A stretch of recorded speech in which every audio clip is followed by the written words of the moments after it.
जहांगीर तरीन साहब ने, असद उमर साहब और शाह महमूद कुरैशी साहब, इसमें इन फाइटिंग इतनी ज्यादा हो गई कि पॉलिटिकल क्लास जो है वो सारे खेल से ही बाहर हो गए। इस झगड़े ने मुझे लगता है कि पार्टी को बहुत नुकसान पहुंचाया। पहले असद उमर साहब फाइनेंस मिनिस्टर थे, जहांगीर तरीन साहब ने बड़ा जोर लगा के उनको जो है वो फाइनेंस मिनिस्टर से फारिग करवाया। फिर असद उमर साहब जब आए, दोबारा आए, उन्होंने पूरी कोशिश करके जहांगीर तरीन को फारिग करवा दिया। तो शाह महमूद कुरैशी साहब ने भी मुलाकातें हुई तरीन साहब से, लेकिन उनकी कोई आपस की कोई बात बनी नहीं। फवाद चौधरी साहब को है कीड़ा, तो कीड़ा क्या है? वो कीड़ा है हर वक्त इख्तलाफ करने का और इनडिसिप्लिन और इररिस्पॉन्सिबल एटीट्यूड इख्तियार करने का। ये पिछले टोटल 8 साल 9 साल की जो हिस्ट्री है पॉलिटिक्स से आप देख लें, ये टिक के किसी जगह पे बैठ नहीं सकते। बिस्मिल्लाहिर्रहमानिर्रहीम। आज के प्रोग्राम के साथ मैं हूं नुसुल्लाह मलिक। नाज़रीन, महंगाई और बेरोजगारी के हाथों परेशान अवाम के लिए एक आज बड़ी खबर सामने आई कि उनके ऊपर एक और बम गिरा दिया गया। महंगाई के तूफान लाने वाला बम कि पेट्रोलियम मसनूआत के अंदर इस कदर इजाफा कर दिया गया जिसके नतीजे में महंगाई की एक नई लहर आ सकती है। 25 रुपए से जायद पर लीटर इजाफा किया गया पेट्रोल के अंदर, और डीजल की कीमतों में इसी तरीके से 21 रुपए से ज्यादा इजाफा किया गया, और मट्टी के तेल की कीमत में भी इजाफा कर दिया गया है। हुकूमत ने इस बात का भी इंतजार नहीं किया, क्योंकि ओगरा की तरफ से सिफारिशात आती हैं और उसके बाद इंतजार किया जाता है कि माह की आखिरी तारीख को ये पेट्रोलियम मसनूआत की कीमतों का तयन किया जाता है, लेकिन इसका भी इंतजार नहीं किया गया और पेट्रोलियम मसनूआत में एक इजाफे की खुशखबरी आवाम को सुना दी गई। वरना यह हुकूमत तो आपको हर रोज खुशखबरियां सुनाती दिखाई देती है। कभी आप देखते हैं कि मेडिकल स्टोर्स पर आपको अद्वियात नहीं मिलती, फिर आपको देखना पड़ता है कि महंगाई किस कदर बढ़ जाती है और कीमतों पर कंट्रोल हुकूमत का और हुकूमत की गवर्नेंस एक चैलेंज के तौर पर सामने आती है। लेकिन दूसरी तरफ अगर हुकूमत की बात करें तो हुकूमत किसी सूरत भी इस बात को मानने की तैयार नहीं है। उन्हें हर तरफ सब अच्छा नजर आता है। इवन कल आपने देखा होगा कि अगर सूद की शरह में कमी की गई तो उसको भी रियासत मदीना का एक बहुत बड़ा कारनामा करार दिया गया। गोया सूद अगर एक शख्स 8% लेता है या 10% लेता है तो उसमें से अगर 2% कमी हो जाएगी तो ये भी एक इस्लामी इसको भी एक बहुत बड़ा फरीजा कहकर इसकी भी दाद हासिल करने की कोशिशें की जा रही हैं। गोया यानी सूद को अगर उसकी शरह कम होती है तो गोया उसको हलाल करार दिया जा सकता है। इसके साथ साथ जो कौमी असम्बली के अंदर वज़ीर आज़म साहब की स्पीच हुई, और अगर इस पूरे हफ्ते का अगर आप जायजा लें तो इस हफ्ते के अंदर कुछ ऐसी चीजें सामने आई कि जिसमें कभी फवाद चौधरी साहब के इंटरव्यू ने हलचल मचा दी, और फिर उनकी तरफ से वजाहत भी अगरचे आई कि उनकी कहने से मुराद ये था कि जो हुकूमत को 6 माह दिए गए हैं ये वज़ीर आज़म ने वफाकी वज़रा को दिए हैं। अगर वफाकी वज़रा की कारकर्दगी इतनी अच्छी है तो वज़ीर आज़म को फिर ये 6 माह देने की आखिर जरूरत क्यों महसूस हुई। फिर उसके साथ साथ जो एविएशन के हमारे वफाकी वजीर हैं उनकी तरफ से जो आपके पायलट्स हैं उनकी जो डिग्रीज, उनकी एक्सपीरियंस और के हवाले से जो एक बहुत बड़ा स्कैंडल सामने आया, उस पर जो दुनिया भर में पाकिस्तान को अब मुश्किलात का सामना पेश आ सकता है, ये भी आज के प्रोग्राम का मौजू होगा। उसके साथ साथ ये जो हर रोज एक नई बातें की जाती हैं कि हुकूमत शायद मुश्किल हालात में है, हुकूमत के लिए 6 माह बड़े मुश्किल हैं, फिर हुकूमत जाने की बातें भी कहीं की जाती हैं कहीं ना कहीं कि हुकूमत जा सकती है। खान साहब जो है वो शायद अगर 6 माह का वक्त दे रहे हैं अपने वज़रा के लिए तो ये एक हुकूमत के लिए बड़ा चैलेंज है। इस पर भी आज के प्रोग्राम में बात करेंगे और साथ इस बात का भी जायजा लेंगे कि कौमी असम्बली के अंदर इस बार एक थोड़ी सी आपने देखा होगा कि वज़ीर आज़म इमरान खान साहब को बड़े मामूल से हट के जैसे किसी बगैर एहतजाज के तकरीर करने दी गई। क्या अपोजिशन की स्ट्रेटजी क्या है? क्या हुकूमत के साथ ताउन का कोई राह चल निकली है या अपोजिशन उसी डगर पर कायम है कि हुकूमत जब खुद अपने पांव पे हर रोज एक नई कुल्हाड़ी मारती है तो फिर एक ऐसा तासर देने की जरूरत क्या है कि हुकूमत के रास्ते में कोई रुकावट खड़ी की जाए। खान साहब को खुलकर मौका दें, जितने वो गलत फैसले करेंगे बिलाखिर इसका फायदा अपोजिशन को ही पहुंचेगा। ये भी आज के प्रोग्राम का मौजू होगा। मेरे साथ मौजूद हैं मजहर अब्बास साहब, सीनियर सहाफ़ी जर्नलिस्ट हैं। मदर साहब आपका बहुत शुक्रिया प्रोग्राम में वक्त देने का। उनके साथ तशरीफ रखते हैं इफ्तिखार अहमद साहब, सीनियर सहाफ़ी, सीनियर एंकर पर्सन। इफ्तिखार साहब आपका भी बहुत शुक्रिया। हफीजुल्लाह न्याज़ी साहब सीनियर तजियाकार हमारे साथ मौजूद हैं। हफीजुल्लाह न्याज़ी साहब आपका भी बहुत शुक्रिया। इफ्तिखार अहमद साहब, प्रोग्राम का अगर आगाज़ मैं आपसे करूँ, न्याज़ी साहब से आपसे मैं प्रोग्राम का आगाज़ करता हूँ। ये बताइएगा कि ये पेट्रोलियम मसनूआत पे एक बड़ा एतराज़ उठता है, और वो एतराज़ ये उठता है कि हुकूमत ने टैक्सेस की शरह में इतना इजाफा किया है जो शायद माजी की हुकूमत ने पेट्रोलियम मसनूआत पे कभी नहीं किया। और फिर आज अगर 25 रुपये कीमत बढ़ती है, जो पहले ही महंगाई का एक तूफान है, कोरोना की वजह से अवाम परेशान है, लॉकडाउन है शहरों के अंदर, रोजगार के मौके महदूद हो चुके हैं, फिर उसके साथ साथ अद्वियात लोगों को यसर नहीं है, मिल नहीं रही हैं, महंगे दामों मिल रही हैं। इन हालात में आज ये पेट्रोलियम मसनूआत में इतना बड़ा फैसला, गरचे इंटरनेशनल मार्केट में इजाफा हुआ है, लेकिन जो हुकूमत हर वक्त अवाम को रिलीफ देने की बात करती है, जो टैक्सेस की शरह में कम करने की बात करती है, वो तो पेट्रोलियम मसनूआत पे माजी की हुकूमतों से कई ज्यादा टैक्स ले रही है।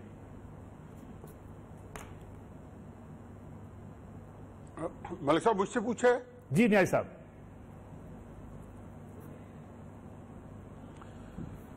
बहुत बहुत शुक्रिया मलिक साहब। मलिक साहब पहले तो मैं हकीकत यह है कि दिल की गहराइयों से अल्लाह का शुक्र भी अदा करता हूँ, खुशी भी इस बात की कि आप रूबा से वापस आए हैं।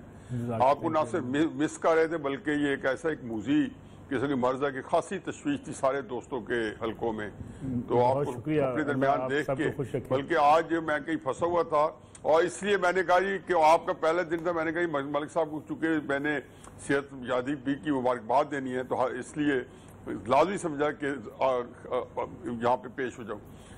देखिए भाई साहब, बात यह है कि आपने 2, 3, 4 चीजों का नाम लिया है। इस वक्त हमारे मुल्क का बुहरान क्या है, ये मैं आपको देखूं कि अगर हम मेडिकल टर्म्स यूज करें तो हमने कई देखा है अपने अंदर, कई अजीजों में, दोस्तों में, कि कई दफा आपके मल्टीपल ऑर्गन्स फेलियर हो जाते हैं, किडनी फेल हो जाती है, बेशुमार चीजें हो जाती हैं, हार्ट पेशेंट भी होते हैं, साथ शुगर भी होती है, साथ आपको शाटा का पेन भी होती है।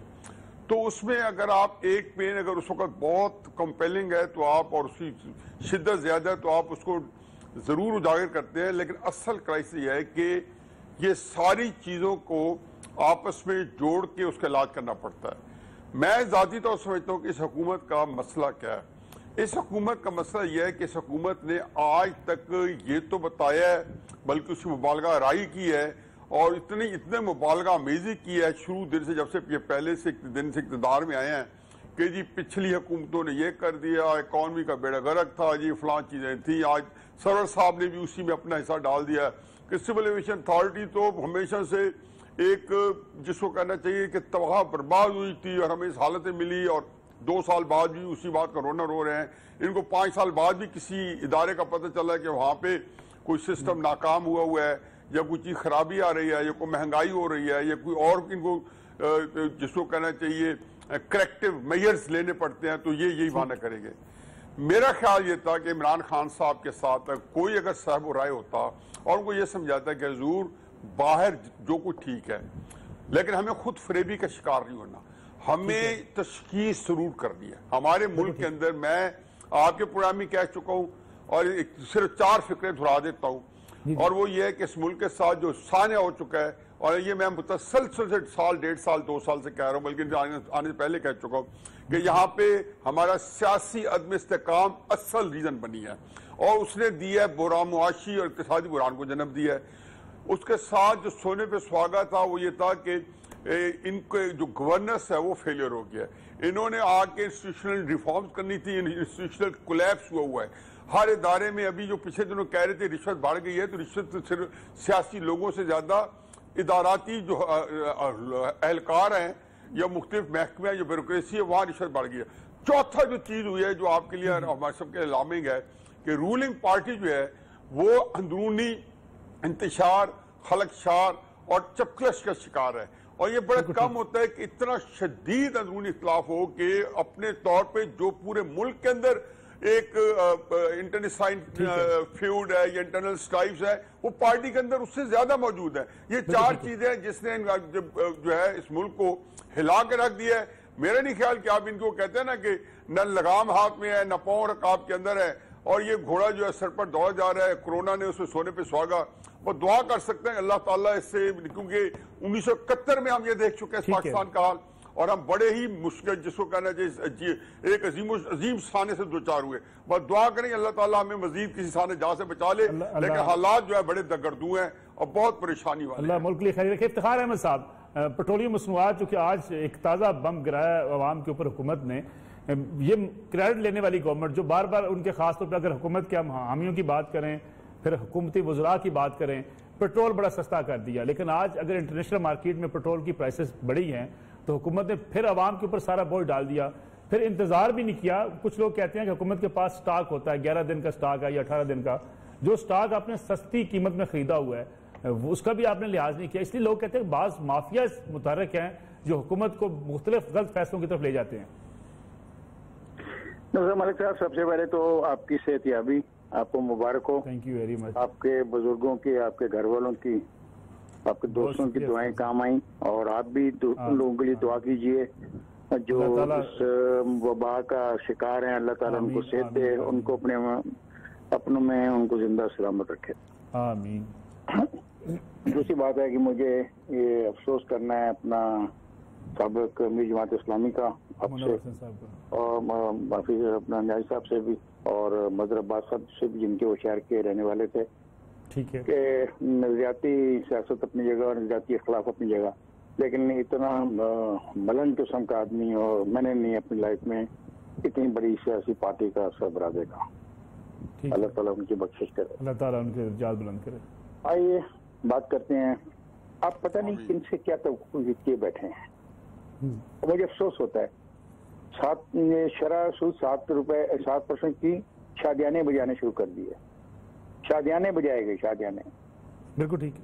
वो डेफिसिट कुछ कम हुआ जब आप चीजें बाहर से मंगवा ही नहीं रहे, कोई मशीन नहीं मंगवा रहे, कोई चीज नहीं मंगवा रहे, तो आपके पैसे जो पड़े हुए हैं उनकी वैल्यू बड़ी होगी। जो पैसे बाहर जाते थे चीजें खरीदने के लिए वो आप नहीं दे रहे, उस पर शादियाने बजाए जा रहे थे। बस सब ठीक हो गया, और आज इन्होंने ये हरकत कर दी। पूरा 1 महीना लोग जलील होते रहे पेट्रोल पंपों के ऊपर। शुक्र है कि ये कोई नया केस नैब को नहीं दे दिया इन्होंने बना के। तो ये भी एक साजिश थी आसिफ जरदारी, नवाज शरीफ एंड ग्रुप की, और इन्होंने खुफिया लोगों को मजबूर किया।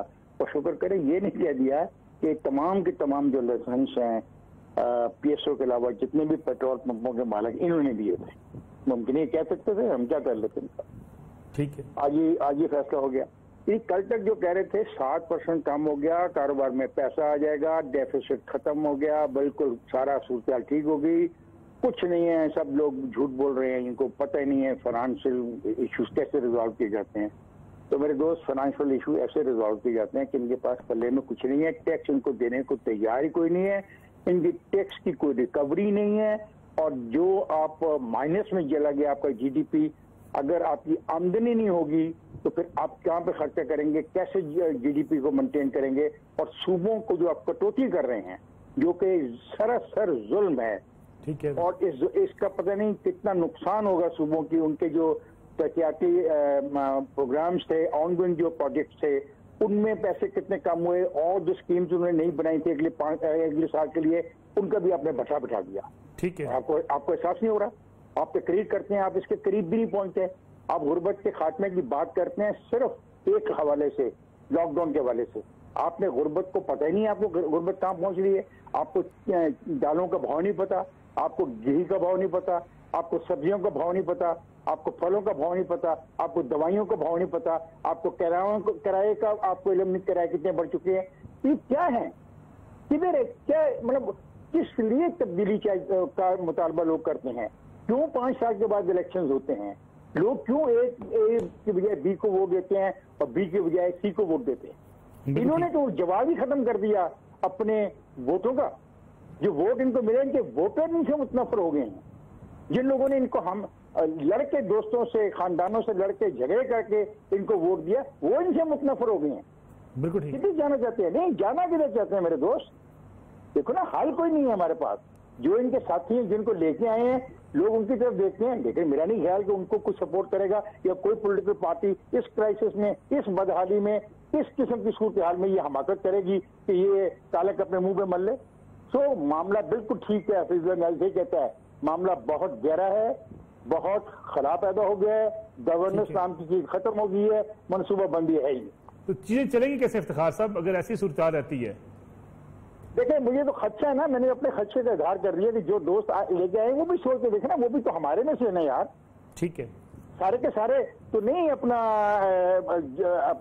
टॉप पोजीशन पे बैठे, उसमें सिपाही भी है, उसमें लेफ्टिनेंट भी है, उसमें दूसरे लोग भी हैं, उनके घर वाले हैं, उनके बच्चे हैं, उनके खानदान हैं, उनकी फैमिलीज हैं, उनकी रिस्पॉन्सिबिलिटीज हैं। वो नहीं फेस कर रहे सारे क्राइसिस को, जिसको मुझ जैसा आदमी जिसके पास 4 पैसे वो फेस कर रहा है। बिल्कुल ठीक। मजहर अब्बास साहब, हुक्मरान तो हर वक्त आपको कहते हुए दिखाई देते हैं, अगर खासतौर पर आप वज़ीर-ए-आज़म की बात करें, उनकी स्पीचेस निकाल लें, मुल्क ट्रैक पर चढ़ गया है, अब हम आगे जाने वाले हैं, अगले 2 साल बड़े इंपॉर्टेंट हैं, इकानमी दुरुस्त समत में जा रही है। लेकिन इसके साथ साथ अगर फवाद चौधरी साहब कहते हैं कि वज़ीर-ए-आज़म ने वज़रा को 6 माह का टाइम दिया है, 6 माह के बाद बड़ी तब्दीलियां हो सकती हैं, फिर हुकूमत अपनी कारकर्दगी छुपाती क्यों है? खासतौर पर अगर आप आज बात करें, जैसे कि मैंने इफ्तिखार साहब से भी और न्याजी साहब से भी पूछा कि पेट्रोलियम मसनूआत में इतना बड़ा उनकी कीमतों में इजाफा, अब ये महंगाई की एक नई लहर लेकर आएगा। इन हालात में जब कौम बड़ी मुश्किल सूरत हाल से 2-4 है, तो ये फिर निज़ाम चलेगा कैसे? क्या आपको लगता है कि हुकूमत के लिए मुश्किलात खड़ी हो सकती हैं?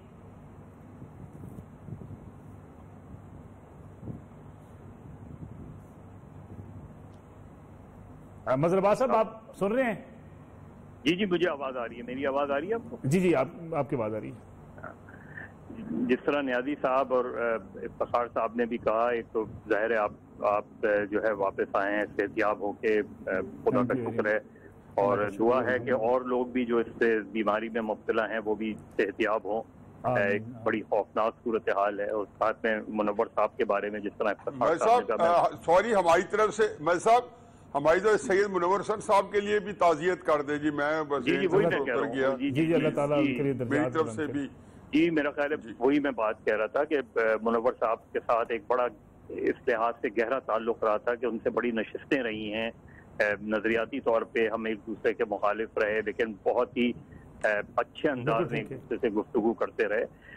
देखिए, ये सिर्फ क्राइसिस बढ़ने वाला मसला नहीं है, इसको देखना होगा कि ये जो पेट्रोल का क्राइसिस खड़ा हुआ, अब इसका असल फायदा कौन उठाएगा। ठीक है, जिन लोगों ने ये जखीरा अंदोजी की पेट्रोल की, असल बेनिफिशरी तो वो गए उसमें, क्योंकि इतने अरसे में तो पेट्रोल नहीं मिला। आपने पेट्रोल की कीमतें रिकॉर्ड तरीके से कम की, लेकिन एक रिकॉर्ड क्रिएट कर दिया कि पेट्रोल नायाब हो गया। और वजीर आजम ने ये कहा था कि उन सारे लोगों के खिलाफ कार्रवाई करेंगे। आप बताएं कि आज तक उन लोगों के खिलाफ क्या कार्रवाई? उन्होंने गिरफ्तारी का हुक्म दिया था, कौन सा आदमी गिरफ्तार हुआ है? उन्होंने उन कंपनीज के खिलाफ एक्शन का कहा था, कौन सा एक्शन हुआ है? तो ये जो आके एक लंबी स्पीच की जाती है, एक रोमांस क्रिएट किया जाता है कि जी किसी को मैं नहीं छोड़ूंगा, और अल्टीमेटली होता क्या है? दवाओं की कीमतों में भी हुआ। आज सुप्रीम कोर्ट ने भी ये बात की कि दवाओं की कीमतों में जब आपने इजाफा हुआ था, आपने इंक्वायरी की थी, उस इंक्वायरी का क्या बना? ठीक है। और जिन साहब के खिलाफ आपने, जिन साहब को वजारत से उठाया था, उनको पार्टी आपने हवाले कर दी उनके। तो ये जो सूरत हाल है, मेरा ख्याल है कि लोगों की वैसे ही चीजें निकली हुई हैं। लोगों की आप अब 2 साल बाद आप पिछली हुकूमतों का रोना छोड़ दें। ये आपकी जिम्मेदारी है अब। और ये जो इस वक्त जो पेट्रोल की क्राइसिस बढ़ी हैं, ये मेरा ख्याल है उन लोगों को फायदा पहुंचाने के लिए बढ़ाई गई हैं जो लोग पहले दिन से ये बात कह रहे थे कि आप प्राइसेस बढ़ा दें, पेट्रोल मिल जाएगा। तो आप देखिएगा, अब कल से पेट्रोल जो है वो हर पेट्रोल पंप पे अवेलेबल होगा। तो ये अगर कोई इन्वेस्टिगेट करे तो ये बहुत बड़ा एक स्कैम नजर आएगा आपको इसके अंदर। और वजीर आजम की वो यकीन दहानी कि मैं उन सारे लोगों के खिलाफ एक्शन करूंगा, मेरा ख्याल है ये डिमांड आनी चाहिए कि ये पेट्रोल की प्राइसेस को वापस लिया जाए, फौरी तौर पे उन लोगों के खिलाफ कार्रवाई की जाए जिन्होंने ये जखीरा अंदोजी की है। जिस तरह आपने शुगर कमीशन की रिपोर्ट जो है वो पब्लिक तो की, लेकिन एक्शन हमें नजर नहीं आता। वीट के ये रिपोर्ट पब्लिक तो की, लेकिन एक्शन हमें नजर नहीं आता।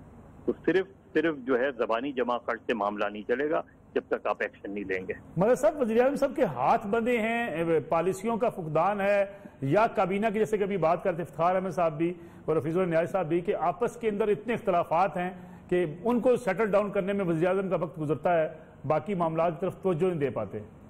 देखिए, कल जो उनकी नेशनल असेंबली में एंट्री थी और खिताब था, वो बड़ा गैर मामूली था। और वो इस चीज की गम्मादी कर रहा है क्योंकि उन्होंने उन इश्यूज पर भी बात की जो इश्यूज अब इश्यूज नहीं रहे। उन्होंने और अननेसेसरी वो एक आदमी उस वक्त आके बात करता है जब उसे ये नजर आ रहा होता है कि पार्टी के अंदर प्रॉब्लम हो रही है, अलाइंस के अंदर प्रॉब्लम हो रही है और गवर्नमेंट के अंदर प्रॉब्लम हो रही है। और अगर इस तकरीर को आप इस बैकड्रॉप में देखें कि जहां कैबिनेट में मिनिस्टर्स एक दूसरे से उलझ रहे हैं, जहां एक मरकजी फेडरल मिनिस्टर ये कह रहा है कि हमारी कारकर्दगी हम क्या मुंह लेके जाएंगे, हमारी कारकर्दगी जीरो है, वहाँ प्राइम मिनिस्टर आके ये कह रहा है कि मैं कारकर्दगी से मुतमईन हूँ। तो ये तज़ाद जो है मिनिस्टर्स में और प्राइम मिनिस्टर में, ये मुंतखब और गैर मुंतखब का जो इस वक्त तनाव चल रहा है, फिर जो आपके इत्तेहादी हैं वो आपसे नाराज बैठे हुए हैं, वो मजबूरन आपका साथ दे रहे हैं। तो मेरा ख्याल है ये जो तकरीर थी, ये उन्होंने अपने आप को बहैसियत प्राइम मिनिस्टर एक कॉन्फिडेंस तो शो करने की कोशिश की, लेकिन दरअसल जो तकरीर हुई उससे नजर आता है कि मामला नर्वसनेस का है। मतलब साहब, उसामा बिन लादेन के हवाले से वजीर आजम साहब के बयान को स्लिप ऑफ टंग कहा जा सकता है। बाज लोग ये कहते हैं कि वजीर आजम ने इसको एक तरीके से डाइवर्ट करने की कोशिश की है। सोशल मीडिया सारा इसी बहस में चला गया, मीडिया के अंदर भी इसको डिबेट का एक हिस्सा बना लिया गया। महंगाई है, पेट्रोलियम के इश्यूज है और फिर खासतौर पर कोरोना का जो क्राइसिस है पूरे मुल्क के अंदर, इससे तवज्जो हटाने की एक कोशिश भी हो सकती है कि हम बिन लादेन शहीद थे या कत्ल किए गए। इस बहस में मीडिया को भी उलझा दिया गया। आप इसे इत्तेफाक करते हैं? देखिए, अगर ये सिर्फ इतना सिंपल होता ना, इसके जो फार रीचिंग कॉन्सिक्वेंसेज हैं, और आप देखें कि एक ऐसे मौके पे आपने ये बात कर दी और इसको करेक्ट भी नहीं किया इस चीज को। ये एक ऐसे मौके पे आपने कहा है जब आप अगले महीने आपको जो है ग्रे लिस्ट में हैं, आप FATF के सामने आपको अभी चीजें इम्प्रूव करने की जरूरत है, इंटरनेशनल इमेज आपको बेहतर करने की जरूरत है। तो ऐसे मौके पे ये बात करना अगर आपने इस वजह से किया तब भी गलत है। इसके जो कॉन्सिक्वेंस, इसलिए कि ये गैर जरूरी बात थी इस वक्त करने की। इस चीज को प्राइम मिनिस्टर को इस चीज का तदारुक ही नहीं है इस चीज का कि इसके इंटरनेशनल कॉम्प्लिकेशंस क्या बन सकती हैं, इसमें आपको किस तरीके से जो है देखा जा सकता है। वो आपका चाहे अपने अंदर की बात हो, चाहे आप इस पे बिलीव करते हो, लेकिन इस मौके पे ये बात करने से उन्होंने सिर्फ पाकिस्तान को नुकसान पहुंचाया है। मगर बात साहब, एक छोटी सी मुझे ब्रेक लेनी है, ब्रेक से वापस आएंगे तो गुफ्तगू का सिलसिला यहीं से जारी रहेगा।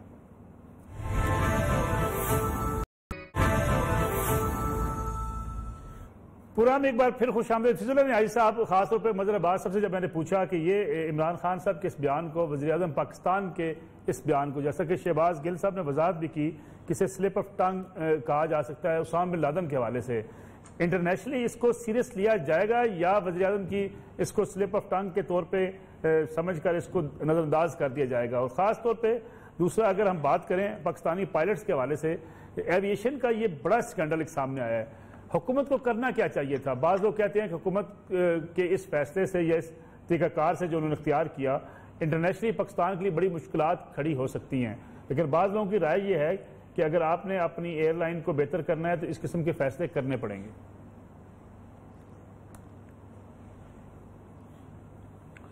देखिए जी मलिक साहब, पहले तो उसामा बिन लादेन के ऊपर मेरी तो खैर अपनी राय बिल्कुल मुख्तलिफ है, और मैं क्योंकि मेरे पे कोई प्रेशर नहीं है, मैं कोई रियासत की सरकारी तौर पर नुमाइंदगी नहीं करता हूँ, मुझे नहीं पता कि मेरी राय रखने से ज़्यादा ना कोई पॉलिटिकल एडवर्स कॉन्सिक्वेंसेज आएंगे। तो इसलिए मैं जो दयानतदाराना राय है, तो मैं उसामा बिन लादेन को जब तक जिंदा थे तो उनको गाजी समझता था और अब उनको शहीद समझता हूँ, और मेरी तरह के बेशुमार लोग राय रखते हैं। लेकिन अब रियासत की अपनी कंपल्शन होती है। दूसरी बात ये ज़हन में रखें कि चूँकि मुझे पाकिस्तान में शायद मुझसे ज़्यादा ये सहूलत किसी के पास नहीं है कि मैं इमरान खान साहब के इन एंड आउट जानता हूँ, मैं उनका दिमाग पढ़ता हूँ, और वो कोई बात, चाहे वो ईरान में उन्हें कहें कि पाकिस्तान दहशतगर्दी में ईरान के अंदर मुलव्वस रहा है, चाहे अमेरिका के अंदर उनके इंटरव्यूज आए हैं, चाहे उसामा के ऊपर आया है, चाहे जब इक़्तिदार में नहीं थे और 2011 में किरण थापर के साथ इंडिया में जो है जमात-उद-दावा पे उन्होंने इंटरव्यू दिया था कि मुसल्लह है।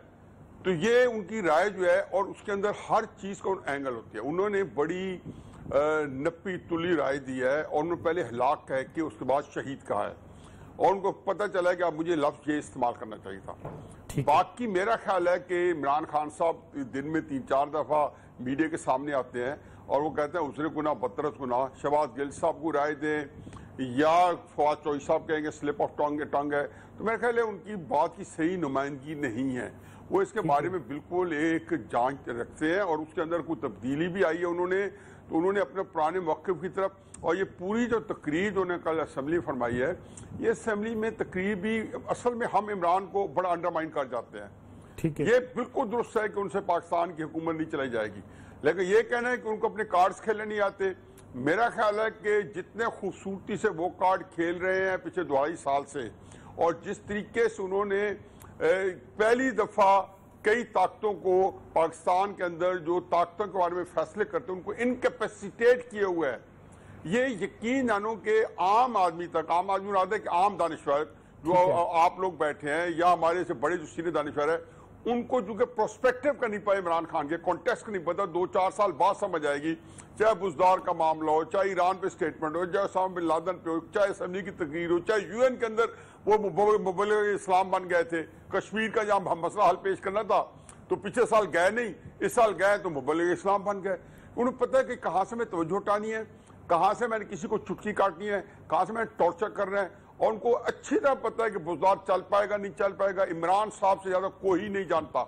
और इसका मतलब है अगर उसकी इसके बावजूद समझते हैं कि बुजदार ना चला तो पंजाब जो है सफर करेगा, तो ये कैलकुलेशन उनके पास मौजूद है। मैं इसको आपको बगैर बताए, बगैर कुछ जांचे सिर्फ सियासी जायजा बना के बता सकता हूं कि इमरान खान साहब को एक एक लम्हा, चाहे एक्सटेंशन का मामला था, जो कुछ हुआ है, मेरा नहीं ख्याल कि इमरान खान साहब को हम कहते हैं उसको जो गवर्नेंस का फेलियर रहता है, हम कहते हैं इधर भी वो सादा है, नया है, उससे हम हमाकतें हो जाती हैं।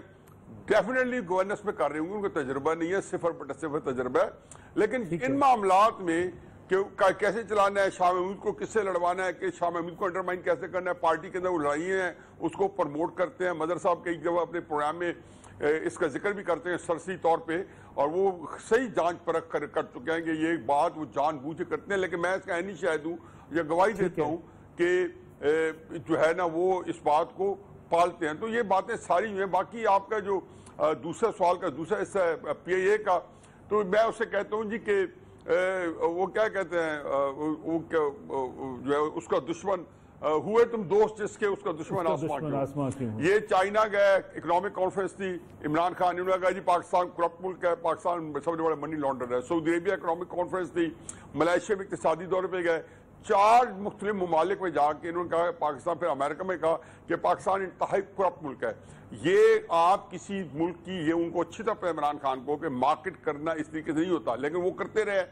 उनके वजीर ने वही लाइन टो की है। इंडिया के अंदर 10 साल पहले एक रिपोर्ट आई थी कि इंडिया के अंदर 700 पायलट्स जो है उनके जाली डिग्री जाली लाइसेंस है। वहां की हुकूमत ने वहां वाविला नहीं, हो सकता है इन्वेस्टिगेशन भी कराई हो सकता है वहां पे उनको कैफे किरदार तक पहुंचाए हो, लेकिन ये जो ड्रम बीटिंग वाविला की है, इन्होंने पहले शुगर इंडस्ट्री तबाह की।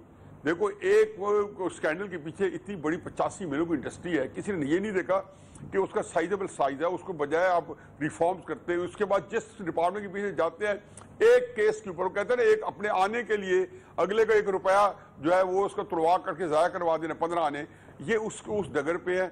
आज ऐसे इकबाल साहब की बात है, उसके अंदर खासा नजर आता है कि इमरान खान साहब जो है अब वो लोगों को अंडरमाइन कर रहे हैं, स्पेस उन्हें छोड़ी नहीं है।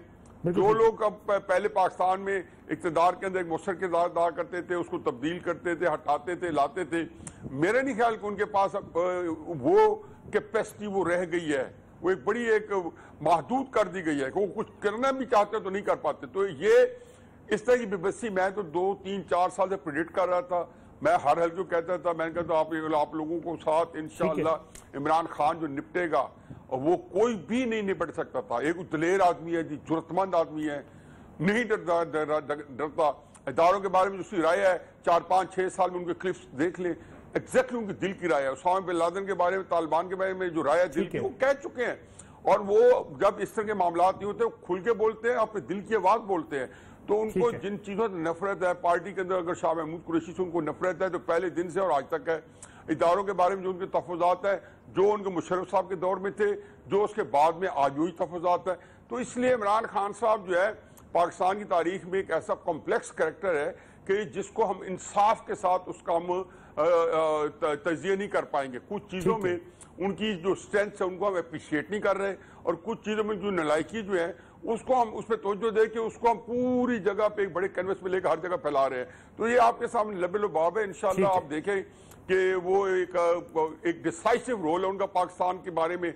70 साल से, आखिरी फिक्र मुझे कहने दे, 70 साल से हमने जमहूरियत को जो खिलवाड़ किया, खुसूसन वज़राए आज़म के साथ हमने जो फुटबॉल मैच खेला है, ख्वाजा नाज़मुद्दीन को डिसमिस करने के बाद फिर जुनैद जो खुद लाया खुद भगाया, जमाली को खुद लाया खुद भगाया, नवाज शरीफ पसंद से उतरा, इमरान खान आज पसंद से उतरा हुआ है। लेकिन जो जिसको कहना चाहिए ना, एक फैसला कुन मरहला जो है वो इमरान खान का तय होना था। मैं हमेशा कहता था, उनके मुखालफिन को भी कहता था, तब उनको अच्छी नहीं लगती थी कि इमरान खान की जो कोई स्ट्रेंथ मालूम होती थी।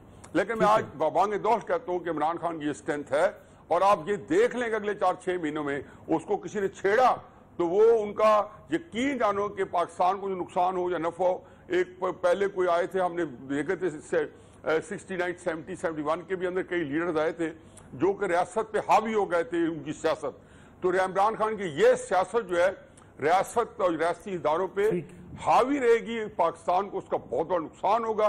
लेकिन आप जिगर थाम के रखें, एक कोई हालात जो है ना आपके लिए या मेरे लिए या मदर साहब के लिए जो हम वतन पाकिस्तानी हैं, खाकम बदन, मेरे मुंह में खाक, मैं डर रहा हूँ कि शायद वो इतने मजे के ना हो जो जिसके ख्वाब देखे, खुद मेरी उम्र में पहुंचने पे तो मैं बड़े ख्वाब देख के आया था।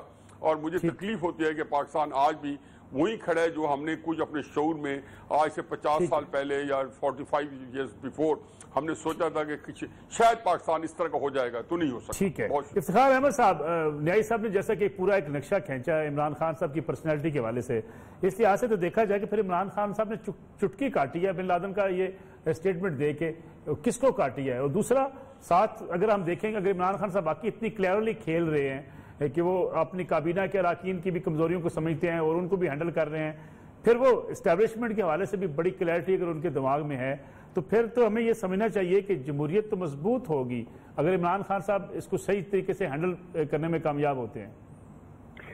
मैं आज बहुत मुतासर हूँ हफीजुल्लाह न्याज़ साहब के इस थीसिस से जी, जो भी उन्होंने पेश किया। तो ये थीसिस में तो उन्होंने लाके खड़ा कर दिया पाकिस्तान के पॉपुलर जो लीडर्स थे, मुजीबुर रहमान और जुल्फ़िकार अली भुट्टो के हम पाया इमरान खान को। ये तो बहुत ही खूबसूरत एक तजिया है। इस पर तो वाकई अगर इसके बाद इसकी रिकॉर्डिंग मिलेगी तो उसको मैं वर्बैटम इसका टाइप करवा के तो उसका एक एक लाइन पढ़नी पड़ेगी और देखना पड़ेगा। इसमें इन्होंने एक बात और भी कही है फिज़ा साहब ने कि जो ताकतें थी और जो मैटर करते थे वो भी अब इस काबिल नहीं है रहने दिए इसमें, वो भी कमजोर हो गए हैं। नहीं नुसरत साहब, इतना सिंपल बात नहीं की न्याज़ साहब ने। मैं सही समझ न्याज़ी साहब आज को बहुत ही गहरी बात कह रहे हैं। और न्याज़ साहब मेरा ख्याल है कुछ न्याज़ साहब को मुमकिन है दिलों में अल्लाह ताला तब्दीलियां पैदा करता है और वही दिलों के भेद जानता है, हम कह तो नहीं सकते। लेकिन आज जो केस पेश किया है फैज़ुल्लाह नियाज़ी ने आपके इस प्रोग्राम में, वो केस तो शायद उसके सबसे करीबी दोस्त भी ना पेश कर सकते हों, और शायद उनकी वो नाअहली है कि उसका वो केस नहीं पेश कर पा रहे कि असल में इमरान खान की शक्ल में पाकिस्तान के अंदर वो एक ऐसा पॉपुलर लीडर जन्म ले चुका है जिसको किसी भी इदारे की दबाव की ना परवाह है और ना ही वो उनको परवाह इस काबिल समझता भी है।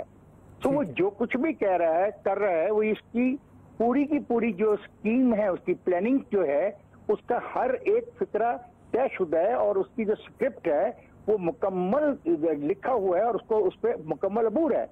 तो इसका मतलब है नुसरत मलिक साहब, मैं तो मेरा ख्याल है कि फिर हम 2023 का इलेक्शन तो कुछ कल की बात है, ये तो 2028 के से आगे बियॉन्ड बात जाती है। सिर्फ एज का फैक्टर आएगा इनके इस नए लीडर पे, कि एज का एक फैक्टर होगा कि शायद 2028 में उनकी एज इतनी ना हो या इतने वो तंदुरुस्त ना हो या ज़हनी तौर पे इतने वो तेज ना हो और कि वो इस किस्म की बसात बिछा सकें। यानी आप न्यायी साहब की बात से इत्तेफाक करते हैं या इत्तेफाक नहीं करते? 100% इत्तेफाक करता हूँ मैं तो। आज तो ये जो न्याज़ी साहब ने आज जिस इमरान खान को आपके इस प्रोग्राम में पेश किया है, वो इमरान खान तो यानी मैंने क्या देखे, इन्होंने आखिरी न्याज़ी साहब ने फिक्रे क्या कहे हैं मतलब जुल्फकार भुट्टो और मुजीबर रहमान ही दो ऐसे पॉपुलर लीडर थे जिनकी वजह के बिना पे न्याज साहब को दुख भी है, कुछ मामला भी है, क्योंकि न्याज साहब की सोच में जानता हूँ कि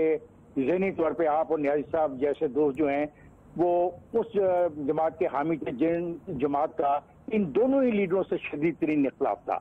बहरहाल वो एक पॉपुलर लीडर थे और वो उन्होंने क्या हुआ फिर, और फिर जिस उन पॉपुलर लीडर्स को नुकसान पहुंचाने के लिए जिन लोगों ने काम किया, मैं और न्याय साहब दोनों भुट्टो साहब को और मुजीब साहब को पॉपुलर लीडर मानते हैं। ये अच्छी बात है, मुझे खुशी हुई है ना आज एक तीसरा पॉपुलर लीडर भी पाकिस्तान में पहली दफा मेरे सामने आ गया कि he is a popular leader. तो उस पॉपुलर लीडर के जिन अदारों के साथ इख्तिलाफात थे बकौल न्याजी साहब, ये लीडर तो ये मौजूदा लीडर तो उनको इस काबिल भी नहीं समझता कि उनके साथ कोई इख्तिलाफ करे, उनकी वो परवाह भी नहीं करता। तो ये तो आपका सवाल तो था उसामा बिन लादेन, और वो दूसरा सवाल क्या था आपका, what was the second part of your question? आपके पाकिस्तानी पायलट्स की वो तो फिर एलिमेंट हो गए ना, क्या पाकिस्तानी पायलट और क्या पाकिस्तानी पायलटों के पास डिग्रियां हैं या नहीं है, ये रेलिवेंट चीजें यार। क्या वो 4 जगह पे हमारी जहाज नहीं उतरेंगे तो हम मर तो नहीं आएंगे ना। हमने तो देखना है कि यार जिस लीडर के साथ हमको रहना है हमने तो उसकी पॉलिटिक्स देखनी है कि वो क्या कर रहा है। और वाकई इनकी बात सही है मजहर साहब की भी कि कल उसका आना मेरी समझ से बाहर था कि वो एकदम हाथ में तस्वीर पकड़ के क्यों आ गया पार्लियामेंट हाउस में, तो क्या ऐसी बात थी। उसने सारी बातों पर कहा कि मैं बिल्कुल सही हूं और ये बात वो अच्छा उसने ये जानबूझ के नहीं की, it was not a slip of a tongue. देखिए आप, मैं न्याजी साहब और मजहर साहब की जो है सारे के सारे मीडिया से तल्लुक़ रखते हैं। हम जब फिक्रे को अदा करते हैं तो अगले फिक्रे की जो साख्त होती है वो बड़ी इंपॉर्टेंट है। ठीक है, जब एक फिक्रे में उसने वफात का, मौत का और पॉज लिया, पॉज के बाद ये लफ्ज शहीद इस्तेमाल किया गया, तो ये भी स्क्रिप्टेड था। और बिल्कुल ठीक है न्याज साहब की, आई एग्री विद यू न्याज साहब today in totality, and you have painted a new Imran Khan that I don't know whether you आपने जानबूझ के किया है या कैसे हो गया है। Well, this is a very serious thing you have shared with us, and I will request all my viewers जो सुन रहे हैं, देख रहे हैं, जो इंकशाफात हैं जो इन्होंने कहा कि मैं आप सबसे उनको जानता हूं, इन पे गौर करना चाहिए और ये हमारे लिए बड़ी ही एक ऐसी चीज है जिसपे डिबेट जन्म लेनी चाहिए। शुक्रिया नसरुल्लाह, आपका क्या आपने इतना बर्दाश्त किया। मजहर अब्बास साहब, आपके पास मैं आता हूं, ये जो बात न्याई साहब ने की कि आपसे भी यही सवाल जो इफ्तिखार अहमद साहब के सामने मैंने रखा कि अगर इमरान खान साहब वाकई इतने ताकतवर हो चुके हैं कि रियासती इदारे जो हम समझते हैं हुकूमतें बदलते रहे माजी में, अब उनकी भी कोई हैसियत नहीं रहेगी खान साहब के सामने, फिर वो अगर अपने कार्ड्स इतनी चालाकी से या इतनी अक्लमंदी से खेल रहे हैं, अगर अच्छा लफ्ज़ इस्तेमाल किया जाए उनके लिए अक्लमंदी वाला, तो फिर तो मेरे ख्याल में जमहूरियत भी मजबूत होगी और खान साहब का मुस्तकबिल भी रोशन है और यकीनी बात है पार्लियामेंट की बालादस्ती भी हो जाएगी। क्या आपको लगता है कि जो न्याई साहब ने तजिया किया है इससे आप भी इत्तेफाक करते हैं?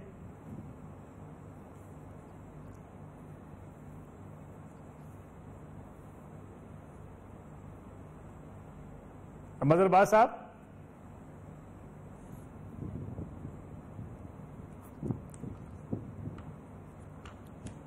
मजहर अब्बास साहब को आवाज आ रही है?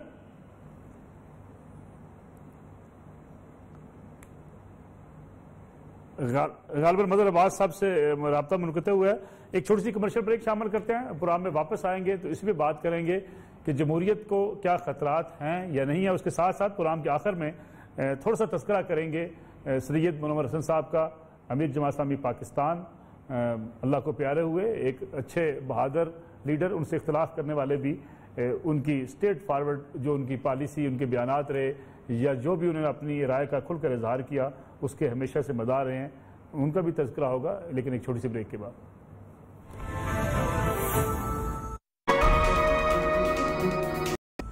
प्रोग्राम एक बार फिर खुश आमदेद। मजहर अब्बास साहब, आपकी लाइन मुनक़ते हुई और थोड़ा सा प्रोग्राम भी चूंकि खत्म होने वाला है, आपने हफीजुल्लाह न्याई साहब का पूरा आपने बयानिया सुना होगा, जिस तरीके से उन्होंने बयान किया कि इमरान खान साहब अपने कार्ड्स अच्छे तरीके से खेल रहे हैं, इसलिए अब उनके रास्ते में रुकावट अगर जैसे कि माजी में होती रही एस्टेब्लिशमेंट, वो भी शायद उस तरह नहीं हो सकेंगी। और जो वो बयानात भी देते हैं सोच समझ कर और अपनी प्लानिंग के साथ दे रहे हैं। आपको लगता है कि खान साहब इतने ताकतवर हो चुके हैं? देखिए, मुझे ये तो नहीं लगता कि खान साहब कोई बहुत ज्यादा ताकतवर हो गए हैं, और यही सबसे बड़ी किसी भी हुक्मरान की गलती होती है अगर वो ये समझ बैठे कि वो बहुत ताकतवर हो गया है। और इसकी मिसाल अप्रैल 77 में दूंगा, जब जुल्फ़िकार अली भुट्टो ने बड़ी धुआंधार तकरीर की थी और बहुत सी ऐसी चीजें थी कि भुट्टो साहब समझ रहे थे कि वो बहुत मजबूत हैं, लेकिन ऐसा नहीं था।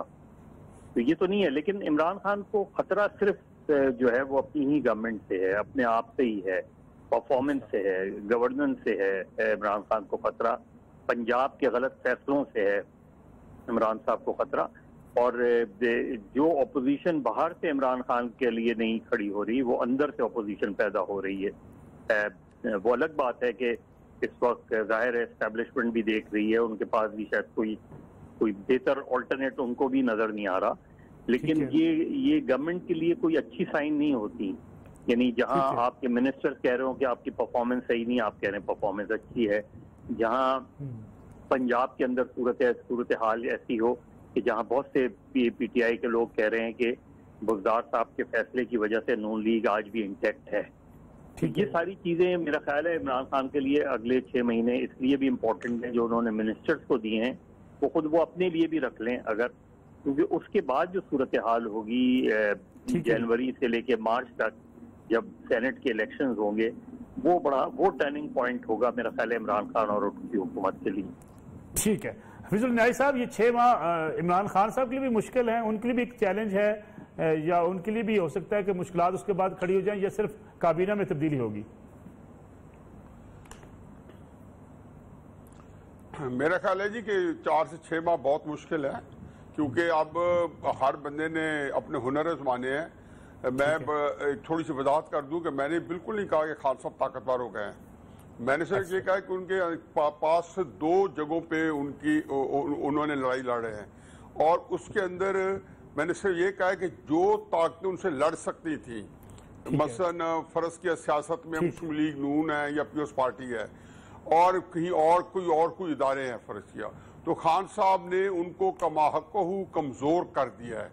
और ये टेक्निक जो है मैं इमरान खान साहब की पुरानी जानता हूँ, और उन्होंने बड़े हुनरमंदी से किया। मैं इफ्तिखार साहब का बहुत गहराइयों से शुक्रिया अदा करता हूँ कि उन्होंने मेरी बहुत हौसला अफजाई की है, और एक दोस्त के नाते से थोड़ा सा उन्होंने ज़ाहिर है कि मैं समझता मुबालगा भी की है, तो मुझे अच्छा लगा, अल्लाह ताला उन्हें खुश रखे। लेकिन मैं सिर्फ ये कह, दूसरा ये है कि जी जो मैंने जानबूझ के उस वक्त मुजीबुर रहमान का नाम नहीं लिया था, क्योंकि हमारे ये हिसास नाम है। मुझे खुशी है कि जो मैंने कहा कि जी 69 और 70 के लीडर, तो इफ्तिखार साहब जो है चूंकि जीरक हैं तो उन्होंने पहुंच गया कि मेरा क्या मतलब था, और वो बाकी पॉपुलर लीडर थे। चुनाचे मेरा अपना ख्याल यह है कि इमरान खान साहब की 2 चीजें मैं बता रहा हूँ, और ये सिर्फ मैं मजहर साहब की, इफ्तिखार साहब की, और फिर आप लोगों के जो आपको ज़ेहन नशीन कराना चाहता हूँ। एक, वो ताकतवर है, दिलेर है, बहुत ज्यादा, वो बहुत अंधे दिलेर है। और जो बंदा इससे पहले इनके करीब को बंदा जुरत वाला आया, वो भी इतना नहीं था, उनका नाम था जुल्फ़िकार भुट्टो। मुजीब रहमान को मैंने जुरत मानना नहीं मानता हूँ, लेकिन हालात ने ऐसा किया कि उनको एक स्ट्रेंथ मिल गई, पब्लिक अपराइजिंग बहुत हो गई थी। दूसरा ये है कि वो किसी बात से नहीं सिखाते, उनको आप ना तो किसी इशू पे जेल डाल सकते हैं, ना उसे डिस्क्वालीफाई कर सकते हैं। उन्होंने उन इदारों को या उन ताकतों को जिन्होंने इमरान खान को आसानी से गिराना था, या उनकी गलतियों की वजह से, जो मजहर साहब ने बिल्कुल सही पॉइंट आउट किया कि इतने मिस्टेक कर रहे हैं, उनको कुछ भी नहीं पता। मैंने कहा ना उनके हाथ में लगाम है, ना पाँव उनके रकाब में है, लेकिन उन्होंने उसका एक और टेक्निक सोची, और टिपिकल इमरान की टेक्निक है कि आप उनको कमजोर कर दो। और वो मुझे मजहर साहब से कभी मैं अकेले में पूछूंगा फोन करके, या इफ्तिखार साहब से, क्या वो इमरान खान कैसे, मैं भी कुछ समझना चाहता हूँ मेरे दोस्तों से जो अकल रखते हैं, कि वो कैसे जो है इमरान वो ताकत पकड़ेंगे, क्योंकि उन्हें स्पेस कम कर दिए इमरान खान को निकाल नहीं सब स्पेस देते जाते खत्म हो चुका है, को निकाल दिया, फलां को निकाल दिया। ठीक है, इमरान खान ने स्पेस नहीं दी, ना दी। इफ्तिखार अहमद साहब, 6 माह हुकूमत के लिए मुश्किल है, या इमरान खान साहब यहाँ से भी सरखरू हो जाएंगे? मैं हफीजुल न्याजी साहब की बहुत इज्जत करता हूँ, बहुत इज्जत करता हूँ और बहुत इज्जत करता हूँ। मैंने उनके आज के ख्यालात के बारे में जिन ख्यालात का इजहार किया, वो सिर्फ और सिर्फ रद्द अमल था, और उनकी बातों पर की बुनियाद पर मैंने बातें की। ना उसका मतलब उनकी बातों को चैलेंज करना है, और ना ही ऐसी कोई बात है कि मैं मतलब कि मैंने कुछ उनके बिलो दी बेल्ट उनको खेलो, एब्सोल्युटली नॉट। बिल्कुल क्लियर होना चाहिए फॉर एवरीवन जो देख रहा है, जो सुन रहा है। बिल्कुल। बाकी रहा 6 महीने, अब फिर वही में बात आ जाएगी। जितना वो अच्छा फाइटर बताया है मेरे साहब ने, तो फिर ठीक है, वो he will be the man. बाकी तो सब बाकी सबको सोचना पड़ेगा कि क्या कोई इज्जत नफ्स भी होती है MNAs MPs की? क्या वो महज इसलिए सियासत करते हैं कि वो एक कुर्सी पे आके बैठे रहे? ये बहुत बड़ा फिर एक सवाल पैदा हो जाएगा कि क्या इज्जत नफ्स नाम की कोई चीज उन लोगों के पास होगी? आप समझते हैं अंदर से खतरा होगा पार्टी को? डेफिनेटली। अगर आप इतने ताकतवर हो कि आप किसी की सुनने को तैयार ना हो, आप मानने को तैयार ना हो, आप अपने आप को फुल समझे, तो भाई यू आर इलेक्टेड पर्सन, और वो भी 7 वोटों की वजह से। बहुत शुक्रिया इफ्तिखार साहब। प्रोग्राम का वक्त खत्म हो गया। फिजल न्याई साहब, मदर अब्बास साहब, आपका बहुत शुक्रिया। नाज़रीन, ये आज का प्रोग्राम था। प्रोग्राम में आखिर में चलते चलते हम सब की दुआएं सैयद मुनव्वर हसन साहब के लिए, अल्लाह उन्हें जन्नतुल फिरदौस में बुलंद दर्जात अता करे। मुल्क की सियासत का एक बड़ा नाम, उनसे इख्तलाफ करने वाले भी और या उनकी पार्टी से इख्तलाफ करने वाले भी उनकी जुर्रत और बहादुरी के हमेशा से कायल रहे, और जो बात जिसको उन्होंने सही समझा डंके की चोट पर कहा, इसलिए उनको तनकीद का भी सामना करना पड़ा, मुश्किलात का भी सामना करना पड़ा, लेकिन अपने मौक़िफ़ पर